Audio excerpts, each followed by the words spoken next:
Jordan, we end every On Purpose episode with the final 5. Yeah. And these questions have to be answered in a 1 word to 1 sentence maximum. So how long a sentence? You define it. You're teaching everyone how to write and think. Okay, I'll put a lot of commas I'll go in. with your definition. All right. Question 1. What is the best life advice you've ever heard or received? Tell the truth. Or at least don't lie. Number 2. What is the worst advice you ever heard or received?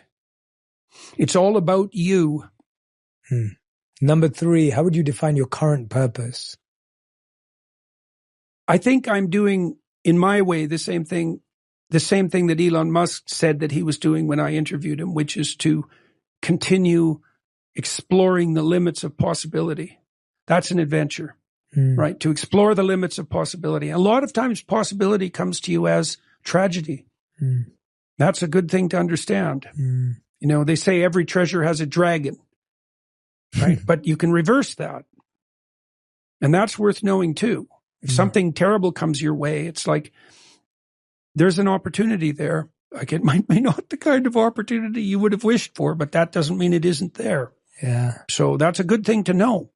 Have you spent a significant of time with Elon Musk, or has it been more intimate? I've met him 4 times. So we've probably spent a total of about 7 hours together. Yeah. And I would say I've walked away from each encounter more impressed with him as a character. In terms of his character, I mean, you have to be mouth open in amazement with regards to his technological and managerial, entrepreneurial prowess. I mean, it's ridiculous. But I believe that he's doing his best to aim up. Thank God. And I think that's what the Mars voyages symbolize, right? It's a mythological adventure to aim up in that manner. And it's part of his story, right? It's the mythological dimension of his story.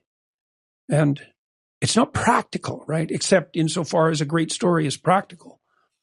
So I remember the Apollo voyages. They were very motivating to people, you know, as an indication of what humanity was capable of doing. And certainly Musk is playing that out on the technological side. So beautiful. Okay. Question number 4. How do we scale trust? By attempting to practice honesty in your own life. Yeah. And by rewarding it among the people that you interact with. It's very useful to understand that you have the opportunity to point out to other people who you interact with regularly what they're doing that is positive and good, and that there's nothing in that isn't productive. Yeah, well said. Absolutely. 5th and final question. We ask this to every guest who's ever been on the show. If you could create one law that everyone in the world had to follow, what would it be? Don't follow stupid rules. What constitutes a stupid rule? Well, that's the hard part of the problem, isn't it? I think, well, I had that conversation with my kids because it is something I told them when they went to school. I said, look, there's going to be reasonable rules at your school and there are going to be unreasonable rules. And I don't require you to follow the unreasonable rules, but you have to be willing to bear the consequences.